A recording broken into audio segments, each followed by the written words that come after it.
Chelsea Duperon entrou naquele tribunal confiante. 30 anos, sem histórico criminal anterior. A página do Facebook cheia de fotos com a filha, fantasias de Halloween, primeiro dia de aula, sorrisos, uma mãe que na superfície parecia amar a filha acima de tudo. Entrou com a postura de quem acredita que o pior já passou, que o acordo de culpa havia resolvido, que a declaração preparada seria suficiente, que a versão de mãe arrependida iria segurar. Ela confiava que o tribunal não sabia tudo. No fim das contas, a senhora Duperon escolheu a si mesma em vez da filha. Essa é simplesmente a verdade. Ela não queria se meter em encrenca. Ela sabia que o Conselho Tutelar, CPS, apareceria por lá e achou que talvez conseguiria cuidar da filha e fazê-la melhorar sozinha. Mas isso ficou claro pelas evidências médicas. Mas não se engane com essa calma, porque os registros do celular já estavam nas mãos da promotoria. A pesquisa de hospitais perto de mim, feita durante os 3 dias em que a filha Laia estava morrendo na cama, a lista de compras da farmácia, as fotos da autópsia que a juíza descreveria como as mais horríveis que havia visto em toda a carreira. Fique comigo até o final, porque o que a avó de Laia disse ao tribunal, olhando diretamente para Chelsea, foi chocante. Mas Lila não deixou este mundo em paz. Ela foi levada pelo próprio mal que existe dentro dela e da mãe dela, Chelsea Duprin. As mentiras dela, agora totalmente revelada, não só devastaram nossa família, mas, em seu egoísmo, ela também destruiu a própria família.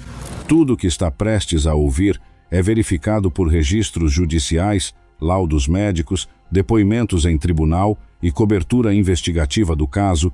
Infelizmente, ela foi completamente abandonada e negligenciada pelo seu namorado Líbio, que de forma cruel não procurou nenhum tipo de atendimento médico para ela.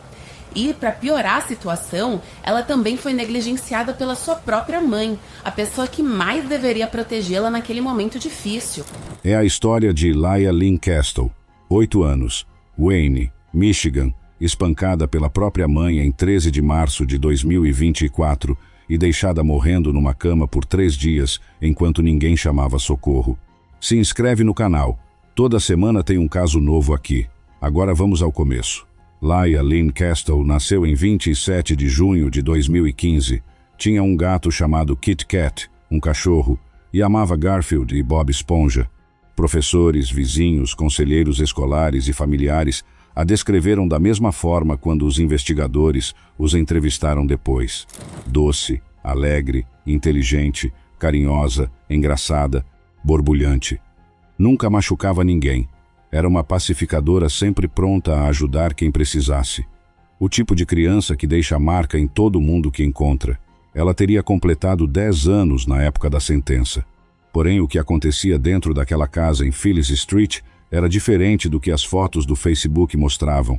Em 13 de março de 2024, a brutalidade que a inocente Lila, de 8 anos, sofreu em 13 de março de 2024 é realmente algo que nunca vi. Chelsea Duperon espancou Laia com uma violência que a promotora disse nunca ter visto em 5 anos de casos de abuso infantil.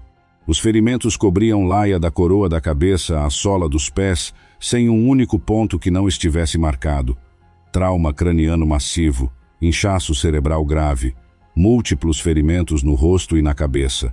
A extensão dos danos sugeria uso de algum objeto além das mãos. Depois do espancamento, Chelsea não chamou socorro. Colocou Laia numa cama e saiu para a farmácia.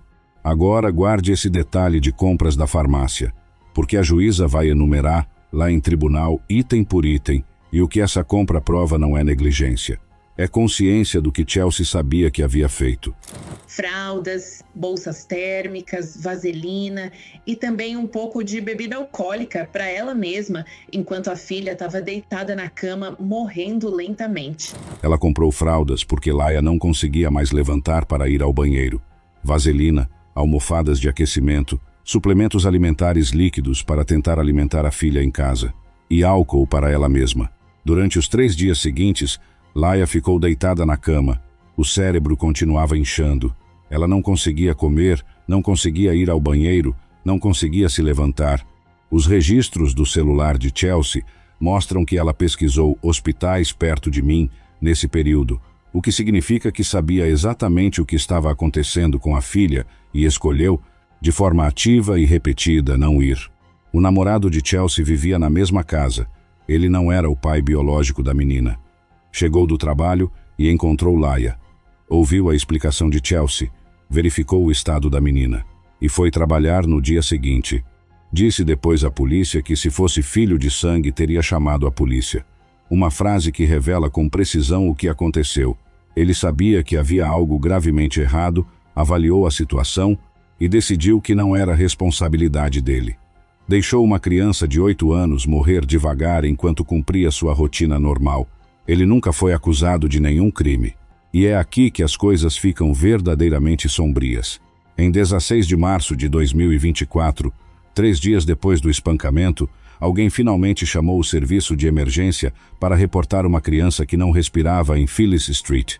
Quando os paramédicos chegaram, encontraram Laia inconsciente na cama, usando apenas fraldas, com ferimentos tão extensos que era irreconhecível. Médica que atendeu disse que havia ferimentos significativos na cabeça e no pescoço.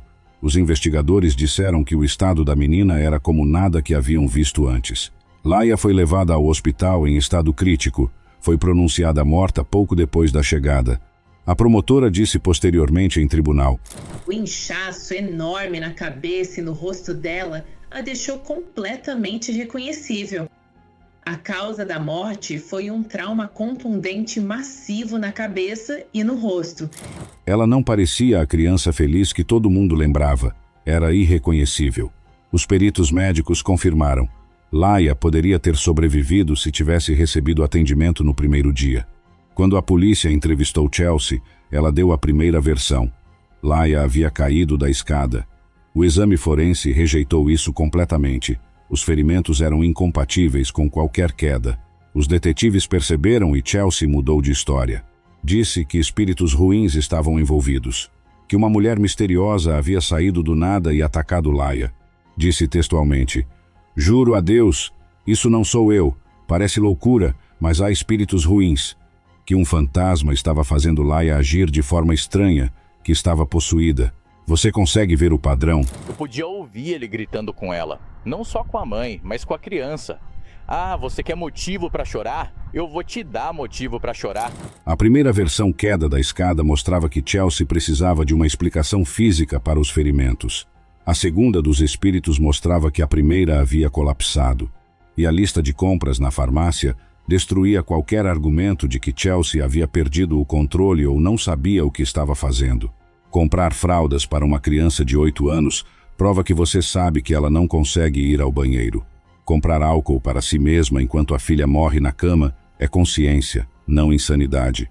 Chelsea Duperon foi presa e acusada de homicídio doloso e abuso infantil de 1º grau, crimes que carregavam prisão perpétua sem condicional. A promotoria disse que estava confiante numa condenação em julgamento por júri, mas foi fechado um acordo. Chelsea se declarou culpada de homicídio em 2º grau. As acusações mais graves foram descartadas em troca da confissão. A sentença ficou nas mãos da juíza Sherrace Anderson, do Wayne County Circuit Court. Na audiência de sentença, Chelsea leu uma declaração. Parece que foi ontem que descobri que teria uma menina. Deitada na cama, segurei na barriga e perguntei: que tal Lila? 2 chutes responderam de dentro. Chorando de alegria, soube que minha nova melhor amiga seria a Lila. De dia 27 de junho de 2015. Fui abençoada com o bebê mais perfeito. Ela cresceu e se tornou a menina mais carinhosa, inteligente, engraçada, amorosa e doce. Fui preenchida por um amor que eu nem sabia que existia. Uma perda devastadora para uma vida tão linda. Sinto sua falta e continuo guardando esperança até que a gente se encontre de novo. Eu te amo, sempre para sempre. Descreveu quando descobriu que estava grávida de uma menina, sobre deitar na cama, tocar a barriga e perguntar: o que você acha do nome Laia? E sentir 2 chutes em resposta. Sobre o nascimento em 27 de junho de 2015 e o amor que nunca havia imaginado sentir, terminou com: descanse em paz, meu anjo. Até nos encontrarmos de novo, te amo para sempre. E então a avó paterna de Laia, Terry Lynn Castle, foi à tribuna. Meu nome é Terry Lynn Castle. Sou a avó da Lila Lynn Castle. Ela era linda, inocente e muito doce. Ela foi tirada de nós, não uma vez só, mas 2 vezes e depois para sempre. Terry disse que Laia havia sido tirada deles não uma vez, mas 2 vezes. Lila foi tirada primeiro do pai dela, Joshua Linden Castle, meu filho, por falsas acusações feitas pela mãe dela, Chelsea Vernet Dupont. Essas mentiras custaram a ele os direitos parentais e destruíram nossa família. Por quase 5 anos, fomos afastados da Lila. A primeira, quando Chelsea fez falsas alegações contra o pai de Laia, Joshua Castle, que custaram a ele os direitos parentais. Por quase 5 anos, a família paterna assistiu Laia crescer de longe pelo Facebook, sem poder abraçá-la, guiá-la ou protegê-la, esperando o dia em que ela seria velha o suficiente para descobrir a verdade e voltar. Laia tinha um irmão mais novo que nunca vai conhecê-la. Ao assassinar minha neta, Chelsea destruiu nosso mundo. Todos os parentes dela que eu citei agora estão de luto. Uma perda inimaginável. Inimaginável mesmo. Algo que conhecemos bem demais. Eu não guardo nem ódio no meu coração por você, pelo que você fez. Não guardo ódio no coração pelo que você fez, Terry disse olhando para Chelsea. A tia de Chelsea, Elizabeth Duperon, também falou. Disse amar Chelsea e acreditar no arrependimento dela. Fazer isso seria carregar a mesma escuridão que você tem no seu coração. E eu não vou permitir que minha alma tenha espaço para nada disso. Mas apontou para o que a sala ainda não havia dito em voz alta com tanta clareza. O outro adulto que vivia na mesma casa sabia que Laia precisava de atendimento médico. A pessoa que Laia chamava de pai tinha a chance de fazer a diferença e escolheu não fazer.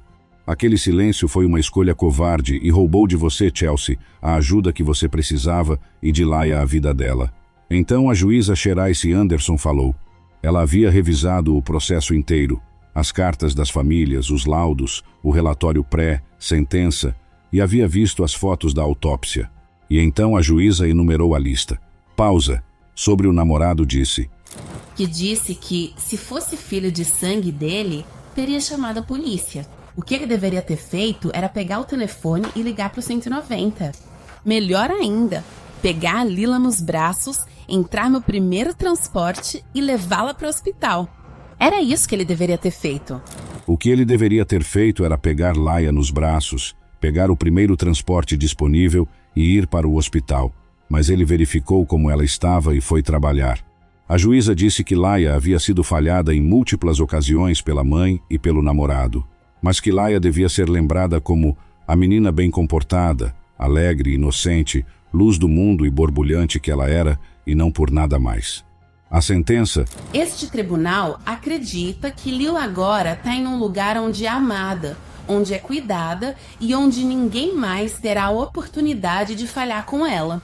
Firmou um acordo de sentença com o povo do estado de Michigan, pelo qual deverá cumprir de 28 a 50 anos no Departamento de Correções de Michigan. 28 a 50 anos no Michigan Department of Corrections. Crédito de 499 dias já cumpridos. Laia Castle teria completado 10 anos. Andava de bicicleta sem rodinhas desde a primeira tentativa. Dizia que a comida da mãe era gostosa porque era feita com amor. O namorado que estava lá durante os 3 dias nunca foi acusado. Os vizinhos que foram à polícia com vídeos de coisas que os preocupavam foram mandados embora sem ação. O sistema não chegou a tempo. O que o tribunal fez foi o que estava ao seu alcance: nomear o que aconteceu e garantir que Laia fosse lembrada da forma que merecia.